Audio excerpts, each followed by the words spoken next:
단 한 번의 진료가 한 사람의 인생관을 바꿨습니다.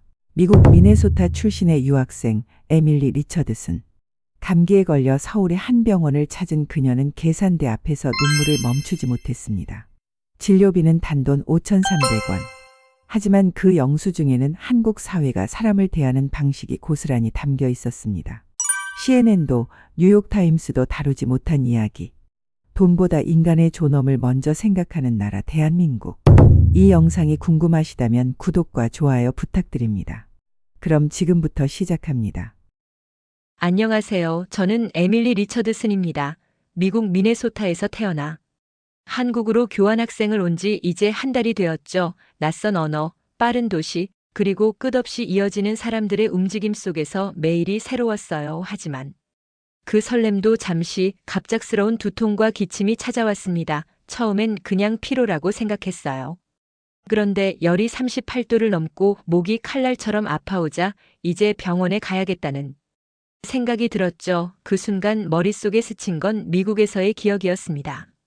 한번 응급실에 다녀오고 나면 카드 결제 내역이 몇 달을 괴롭히던 시절 보험이 있어도 감기 진료 한 번에 $150가 훌쩍 넘던 현실, 그 생각이 다시 떠오르자 작은 병원 간판 앞에서도 발걸음이 멈췄습니다. 여기도 분명 비쌀 거야. 외국인이라 더 받겠지. 미국에선 친구가 열이 나서 동네 클리닉을 찾았다가 진료비만 $100를 낸 적이 있었어요. 약값은 별도였죠. 그래서 우리는 늘 아파도 참았습니다. 열이 39도를 넘지 않으면, 두통이 며칠 지속되지 않으면 병원은 가지 않았어요. 병원비가 무서웠으니까요. 하지만 도망칠 수도 없었어요. 열은 오르고 몸은 축 늘어졌고 주변엔 도움을 청할 사람도 없었죠. 저는 결국 문을 밀고 안으로 들어갔습니다. 접수대엔 마스크를 쓴 직원이 있었어요. 그는 유창한 영어로 웃으며 말했죠. First time visiting? Don't worry, just write your name here. 그 한마디가 이상하게 안심이 되었어요. 대기실은 조용하고 정돈돼 있었습니다. 의자마다 거리를 두고 앉은 사람들, 번호표를 확인하며 질서 있게 움직이는 모습. 미국의 번잡한 병원과는 전혀 달랐습니다. 그곳에선 사람들이 항상 초조해 보였고 직원들은 늘 바빴어요. 제 차례가 되어 진료실 문을 열자 의사가 고개를 들어 저를 반겼습니다. What brings you here today? 짧은 대화 후 청진기를 대는 손길은 부드럽고 말투는 차분했죠. 그는 감기입니다. 약 드시면 이틀 안에 괜찮아질 거예요. 라고 말했습니다. 그리고 처방전을 건네며 미소 지었습니다. Take care. Don't forget to rest. 진료가 끝나고 계산대로 향했습니다. 몸은 여전히 무겁지만 이제 가장 두려운 순간이 남았죠. 계산서 직원이 숫자를 입력하고 제게 화면을 보여줬습니다. Total $5,300. 잠시 귀를 의심했습니다. Sorry. How much? 직원이 미소 지으며 다시 말했습니다. $5,300 around $4. 저는 그대로 굳어버렸습니다. 계산대 옆에서 카드 단말기 소리가 들리고 영수증 한 장이 제 손에 떨어졌습니다. 얇은 종이 한 장. 그런데 그 안에는 제가 살아온 사회의 구조가 고스란히 담겨 있었습니다. 한국에서는 병이 돈보다 먼저 치료된다. 그날 그 짧은 진료가 제 인생의 가장 큰 충격이었어요. 병원 문을 열고 들어서자 나는 마치 다른 세상에 들어온 것 같았습니다. 접수대엔 마스크를 쓴 직원이 미소를 지으며 묻습니다. 처음 방문하셨나요? 이름만 적어주시면 돼요. 그 짧은 문장 속에 이미 낯선 친절함이 느껴졌습니다. 대기실엔 조용한 음악이 흐르고 사람들은 번호표를 들고 차분히 기다리고 있었습니다. 미국 병원 특유의 소란스러움, 분주함, 불평의 소리가 전혀 없었죠. 모든 게 정돈되어 있었습니다. 내 차례가 되자 화면에 번호가 떴습니다. 문을 열자 의사가 고개를 들어 나를 바라봤습니다. 그는 차분한 영어로 어디가 불편하세요? 라고 물었죠. 청진기의 차가운 금속이 피부에 닿는 순간 그동안 병원비 때문에 움츠렸던 모든 기억이 떠올랐습니다. 미국에선 진료 한 번에 보험이 있어도 $150, 보험이 없으면 $300 이상 병원 문을 열 때마다 계산기를 두드리던 나였죠. 한 번은 룸메이트가 발목을 삐끗해서 응급실에 갔다가 청구서를 받았어요. 링거 하나와 엑스레이 그리고 의사와의 10분 상담 총 청구액은 $2,800였습니다. 보험 처리 후에도 본인이 부담한 금액은 $800가 넘었어요. 그녀는 그날 이후 2달 동안 아르바이트를 더 해야 했죠. 그런데 여긴 달랐습니다. 의사는 진료를 마친 뒤 차분히 말했습니다. 감기입니다. 약 드시고 푹 쉬세요. 금방 좋아질 거예요. 그는 내게 작은 종이 한 장을 건넸습니다. 마이너스 처방전. 그리곤 미소를 지으며 말했죠. Take care. Don't forget to rest. 그 말투엔 진심이 담겨 있었어요. 단순히 환자를 처리하는 게 아니라 한 사람의 건강을 걱정하는 눈빛이었죠. 계산대 앞에 서 있을 때까지도. 나는 긴장을 풀지 못했습니다. 이제 나오는 숫자가 문제야. 직원이 계산을 마치고 조용히 말했습니다. 진료비는 $5,300원입니다. 순간 시간이 멈춘 듯 했습니다. 나는 되물었죠. 죄송하지만 얼마라고요? $5,300원이요. 약값은 약국에서 별도입니다. 손에 쥔 카드 단말기 그리고 그 위에 숫자 5,300, 0 하나가 빠진 것도 아니었어요. 계산을 마치고 영수증을 받는 동안 가슴 한쪽이 이상하게 먹먹해졌습니다. $4도 되지 않는 진료비.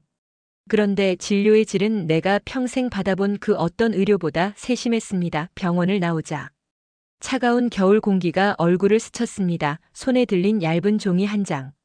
나는 그 영수증을 천천히 바라보았습니다. 이 작은 종이 한 장이 내 세계를 뒤흔들 줄은.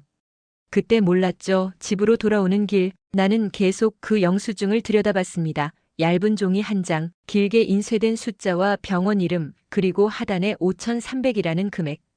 그런데 그 단순한 숫자가 내 안에 무언가를 흔들어 놓았죠. 어떻게 이런 시스템이 가능한 거지? 미국이라면 감기 진료는 최소 $150 약을 타면 $200가 훌쩍 넘어갑니다. 그런데 한국은 단돈 5,000원대. 이건 단순히 환율의 차이가 아니었습니다. 뭔가 구조가 다르다고 느꼈어요. 그날 저녁 나는 한국인 친구 준호에게 전화를 걸었습니다. 준호야, 나 오늘 병원 갔다 왔는데 진료비가 5,300원이야. 이거 어떻게 된 거야? 준호는 웃으며 말했습니다. 에밀리, 그게 바로 건강보험이야. 우리나라 전 국민이 내는 보험료로 유지되는 거지. 건강보험 그 단어가 머릿속에서 오래 맴돌았습니다. 미국에서 보험이란 건 선택의 문제이자 재정의 문제였죠. 하지만 한국에선 그게 기본으로 깔려 있다는 말이었습니다. 나는 더 알고 싶어졌습니다. 도대체 어떤 나라가 이렇게 복잡한 의료 체계를 국민 모두가 누릴 수 있게 만든 걸까? 노트북을 켜고 검색창에 코리언 내셔널 헬스 인슈런스라고 입력했습니다. 화면엔 수많은 기사와 통계가 떴습니다. 1977년 단 3개의 병원에서 시작된 작은 제도 그리고 불과 12년 만에 전 국민으로 확대된 세계 유례없는 속도. 나는 놀라움에 숨을 멈췄습니다. 미국은 수십 년째 의료개혁을 논쟁만 하는데 한국은 이걸 해낸 거야? 화면을 스크롤하다 한 문장이 눈에 들어왔습니다. 1989년 대한민국은 전국민 건강보험 달성. 그해 한국의 1인당 GDP는 $6,000 정도였습니다. 가난한 나라는 아니었지만 부자 나라도 아니었죠. 그런데 그들은 선택했습니다. 경제 성장보다 국민 건강을 먼저, 효율보다 공정을 먼저. 새벽까지 자료를 읽으며 내 머릿속에 한 가지 문장이 자리 잡았습니다. 이건 단순한 정책이 아니라 철학이야. 한국 사회는 의료를 시장이 아니라 공동체의 약속으로 바라보고 있었습니다. 그리고 나는 그 약속이 얼마나 강력한 힘을 가진 건지 이제 막 깨닫기 시작했습니다. 한국 병원의 5,300원이 충격이었다면 그건 미국에서의 경험 때문이었습니다. 이야기를 계속하기 전에 내가 미국에서 겪었던 일을 먼저 말씀드려야 할 것 같아요. 2023년 봄이었습니다. 미네소타의 어느 주말 밤 갑자기 복통이 찾아왔어요. 처음엔 참았습니다. 조금 있으면 괜찮아질 거야. 하지만 시간이 지날수록 통증은 심해졌고 식은땀이 흘러내렸습니다. 룸메이트가 제 얼굴을 보더니 창백하게 질렸다며 911을 불러야 한다고 했죠. 저는 손을 저으며 말했습니다. 안 돼. 구급차는 절대 안 돼. 미국에서 구급차를 부른다는 건 최소 $800에서 $1,500의 청구서를 받는다는 의미였으니까요. 저는 택시를 불렀습니다. 배를 움켜쥐고 택시에 올라타 응급실로 향했죠. 응급실 문을 열고 들어서자 대기실엔 이미 수십 명의 사람들이 있었습니다. 피를 흘리는 사람, 울고 있는 아이, 휠체어에 앉은 노인 접수대 직원은 기계적으로 물었습니다. 보험 있어요? 네, 학생 보험 있습니다.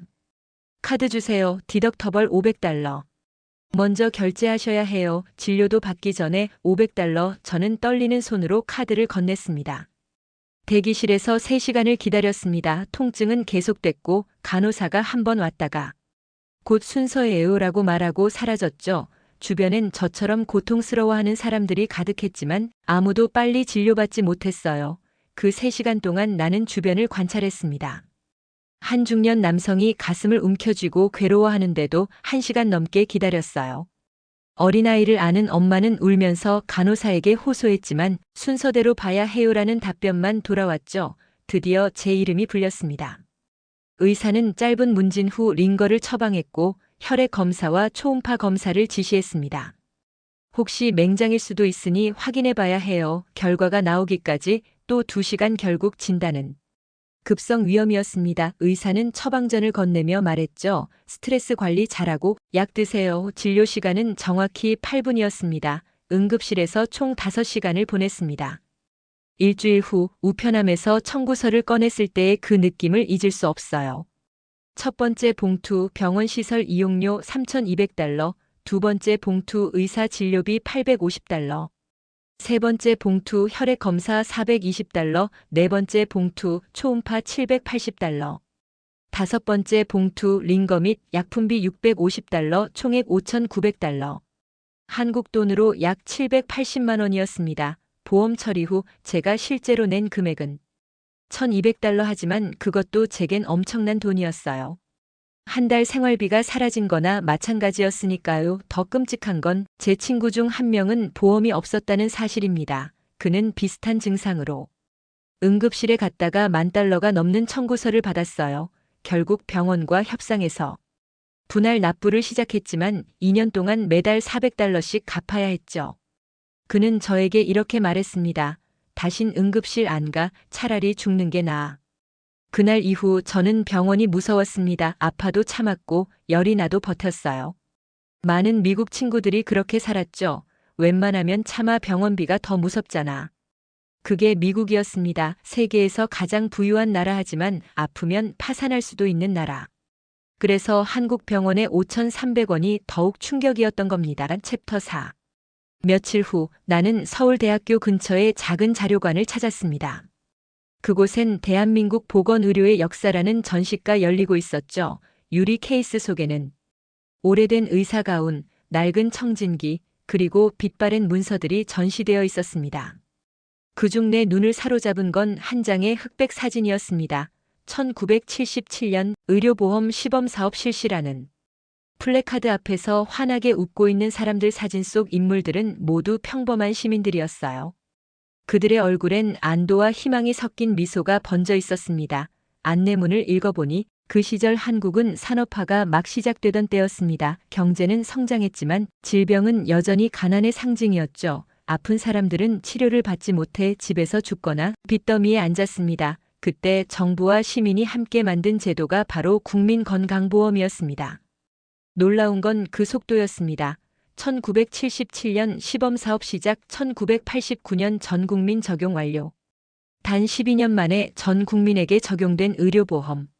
전 세계 어느 나라도 시도하지 못한 일이었죠. 나는 벽면에 붙은 그래프를 바라보았습니다. 파란색 선이 위로 올라갈 때마다 그 옆엔 가입률 10%, 50%, 100%라는 숫자가 붙어 있었습니다. 미국에선 아직도 수천만 명이 보험이 없는데 한국은 이미 1989년에 전 국민 의료보장을 실현했단 말이죠. 전시관을 돌아보다 한 영상을 발견했습니다. 1980년대 뉴스 화면이었어요. 의료보험 확대 실시. 이제 농어촌 주민도 병원비 걱정 없이 진료받습니다. 화면 속엔 시골 할머니 한 분이 나왔습니다. 그녀는 병원에서 막 나오는 길이었고 기자가 물었죠. 진료 잘 받으셨어요? 할머니가 대답했습니다. 고맙지 옛날 같으면. 병원 문턱도 못 넘었을 텐데 이제 우리도 아프면 치료받을 수 있다니.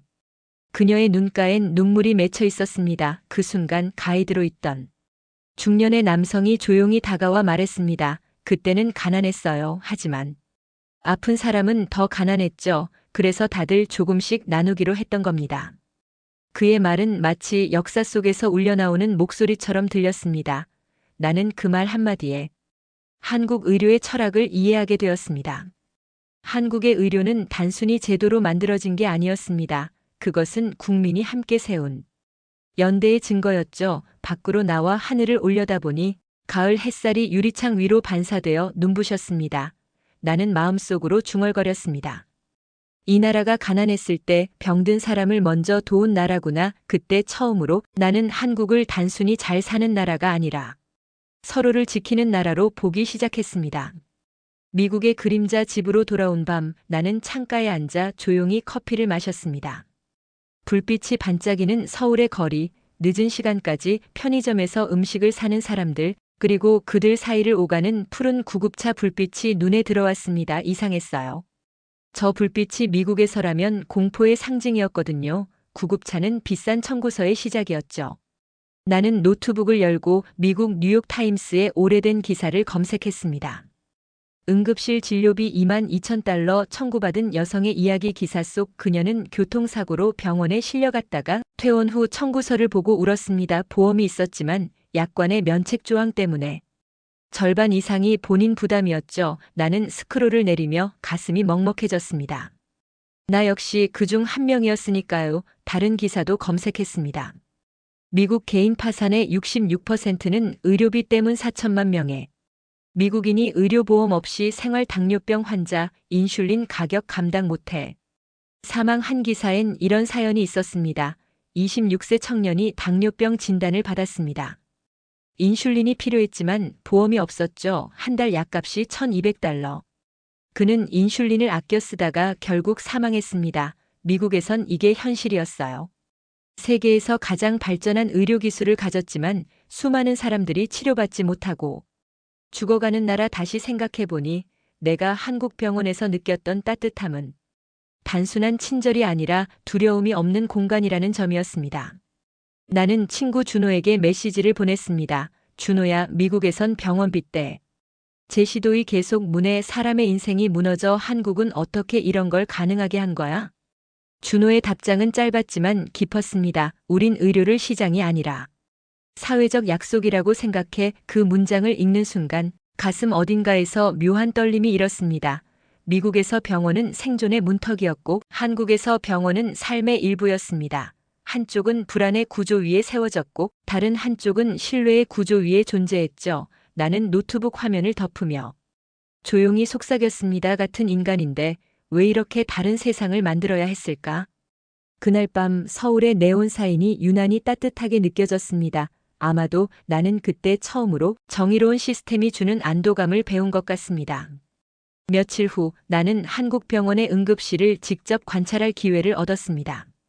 대학 과제로 의료 시스템 비교 연구를 진행하게 됐는데 한 대학병원에서 허락을 받아 하룻밤 응급실을 견학할 수 있었죠. 밤 10시 응급실 입구에 도착했습니다. 문을 열자마자 느껴지는 긴장감. 하지만 미국 응급실과는 달랐어요. 미국 응급실은 혼란 그 자체였습니다. 소리 지르는 환자, 울고 있는 보호자, 복도에 줄지어 누워있는 침대들. 하지만 여기는 달랐습니다. 중앙에 넓은 간호사 스테이션이 있었고 그 주변으로 진료실들이 배치되어 있었어요. 모든 움직임이 체계적이었습니다. 한 젊은 응급의학과 의사가 저를 안내해 주었습니다. 에밀리 씨, 오늘 밤 바쁠 겁니다. 하지만 우리 시스템을 보여드릴게요. 밤 11시 첫 번째 환자가 들어왔습니다. 119 구급대가 실어온 교통사고 환자였어요. 의사와 간호사들이 재빠르게 움직였습니다. 혈압 체크, 산소 포화도 확인, 엑스레이 준비. 모든 게 초 단위로 진행됐지만 아무도 당황하지 않았습니다. 마치 오케스트라처럼 각자의 역할을 정확히 알고 움직였죠. 10분 후 환자는 안정을 찾았고 CT 검사실로 이송됐습니다.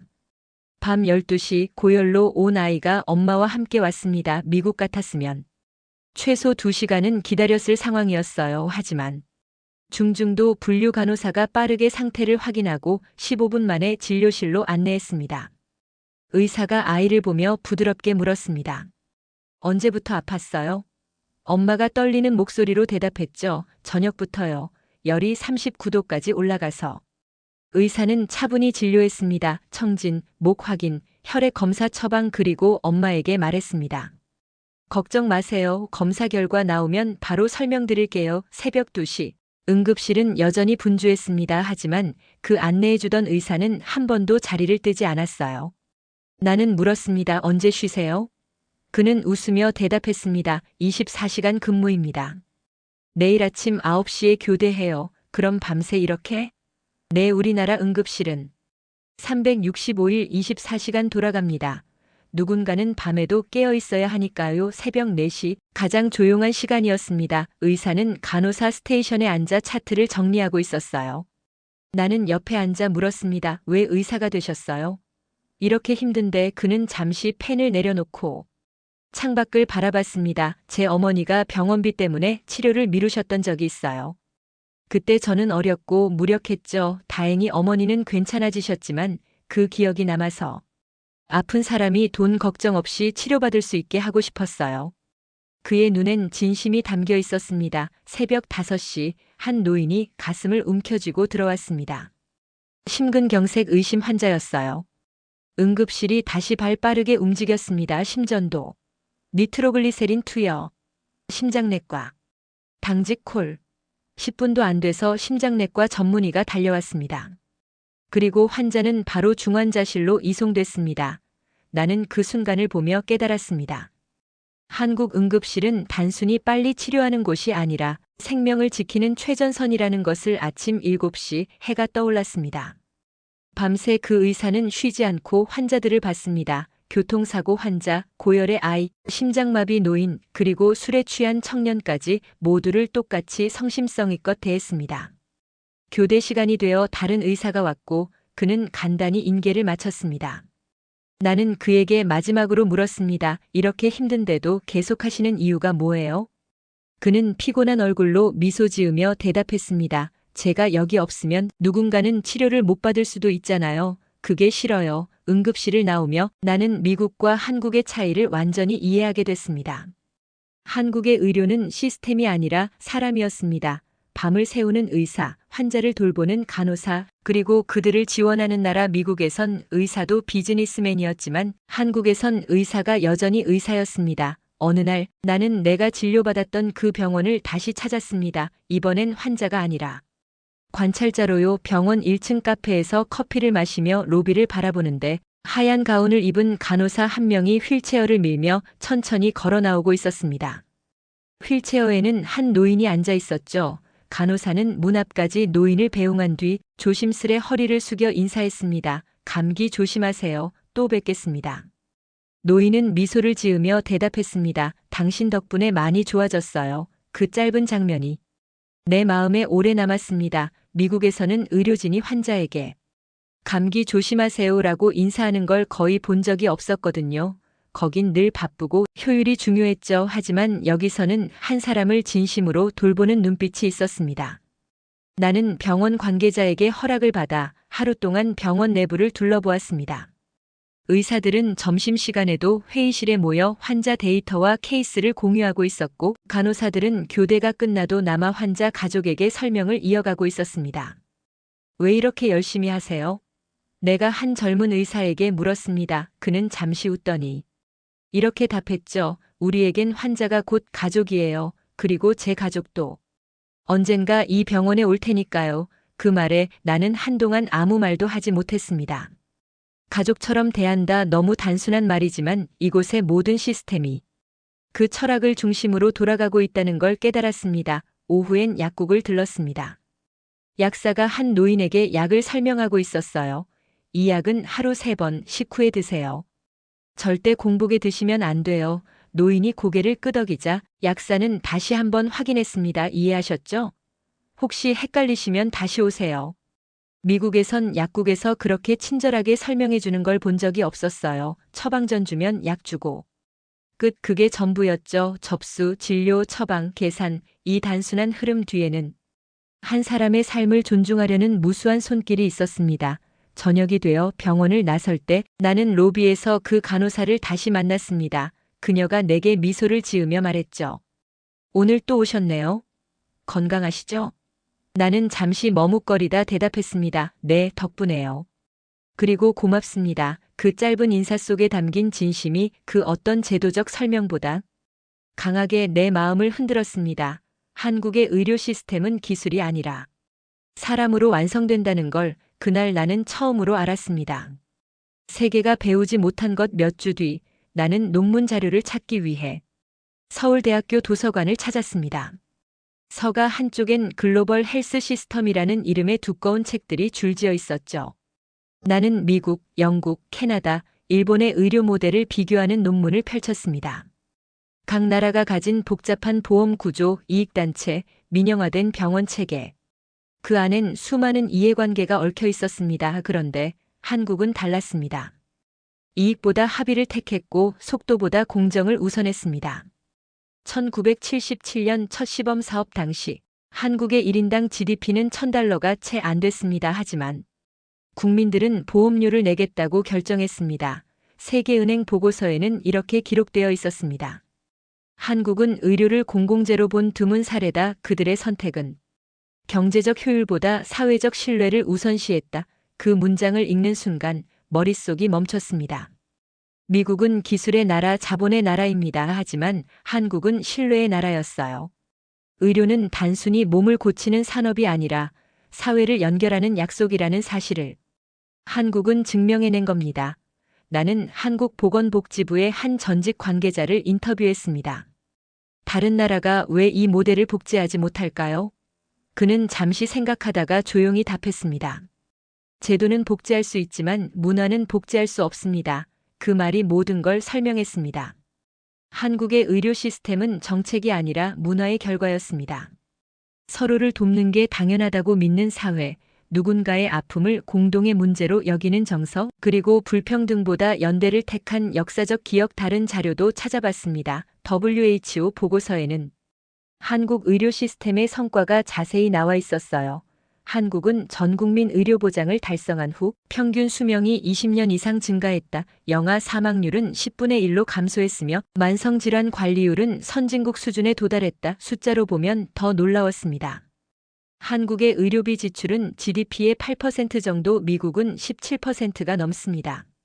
한국은 절반의 비용으로 더 많은 사람을 더 잘 치료하고 있었던 겁니다. 나는 그날 이후 한국 의료를 더 이상 숫자나 통계로 보지 않았습니다. 그것은 인간이 만들어낸 가장 진보된 형태의 공동체였습니다. 도서관 창가에 앉아있던 내 옆자리엔 한 한국인 학생이 있었습니다. 그는 졸음에 겨운 눈으로 의학 교과서를 읽고 있었죠. 그 모습을 보며 나는 속으로 생각했습니다. 당신이 공부하는 이 시스템은 이미 세계가 배워야 할 교과서예요. 하지만 정작 세계는 그걸 아직 모릅니다. 한국은 이미 해냈는데 다른 나라들은 아직도 숫자와 이익의 전쟁 속에서 길을 잃고 있습니다. 귀국을 앞둔 마지막 날, 나는 짐을 정리하다가 서랍 속에서 그 영수증을 발견했습니다. 하얀 종이 위에 또렷하게 찍힌 숫자 5,300. 그 작은 숫자가 이제는 단순한 금액이 아니었습니다. 나는 천천히 그 종이를 손가락 사이로 펼쳐보았습니다. 몇 달 전 이 숫자를 처음 봤을 땐 믿을 수 없었죠. 하지만 지금은 압니다. 그 숫자 속에는 한국 사회가 사람을 대하는 방식이 담겨 있다는 걸요. 공항으로 향하는 택시 안에서 창밖을 바라봤습니다. 병원 앞, 약국 앞, 그리고 지나가는 구급차 한 대. 이 모든 것이 두려움이 없는 사회를 가능하게 만든 조각들이었습니다. 미국에서 나는 병원비 때문에 울었고 한국에선 병원의 친절 때문에 울었습니다. 같은 눈물이지만 의미는 완전히 달랐죠. 핸드폰을 꺼내 미국에 있는 부모님께 전화를 걸었습니다. 엄마, 나 한국에서 정말 많은 걸 배웠어. 무슨 일 있었니? 아니, 그냥 여기 사람들이 서로를 대하는 방식이 달라. 의료 시스템도 사회 구조도 모든 게 사람을 먼저 생각하게 만들어져 있어. 전화기 너머로 엄마의 침묵이 흘렀습니다. 그리고 조용히 말씀하셨죠. 그래, 우리도 배워야 할 게 많구나. 나는 이번 경험을 논문으로 정리하기로 했습니다. 제목은 이렇게 정했습니다. 더 휴메니티 비하인드 더 넘버즈. 논문의 마지막 문단을 이렇게 썼습니다. 한국의 의료는 세계가 자주 말하는 기적이 아닙니다. 그것은 오랜 시간 서로를 지켜온 사람들의 선택이 만든 결과입니다. 1977년 가난했던 나라가 2025년 세계가 주목하는 의료 강국이 된 이유는 단 하나입니다. 그들은 경제 성장보다 사람을 먼저 선택했습니다. 비행기가 활주로를 향해 천천히 움직이기 시작했습니다. 나는 주머니에서 영수증을 꺼내 조용히 접어 넣었습니다.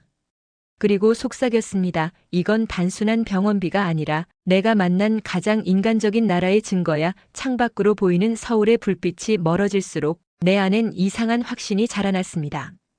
언젠가 세계가 진짜 의료의 의미를 다시 배우게 된다면 그 교과서 첫 장에는 분명 이렇게 적혀 있을 겁니다. 한국, 사람을 먼저 치료한 나라. 미국으로 돌아가면 나는 이 이야기를 모두에게 전할 겁니다. 병원비 때문에 고통받는 친구들에게, 보험료 때문에 힘들어하는 가족들에게, 그리고 의료개혁을 논의하는 정책 입안자들에게. 한국이 이미 증명했다고 의료는 시장이 아니라 약속이라고. 그리고 그 약속을 지키는 나라에서는 아무도 병 때문에 파산하지 않는다고. 5,300원. 그 작은 숫자가 내 인생을 바꿨습니다. 그리고 이제 나는 그 변화를 세상과 나누고 싶습니다. 비행기가 이륙했습니다. 하지만 내 마음 한쪽엔 한국에서의 기억이 영원히 남을 겁니다. 한국이 가르쳐준 것 진정한 선진국은 돈이 많은 나라가 아니라 사람을 먼저 생각하는 나라입니다.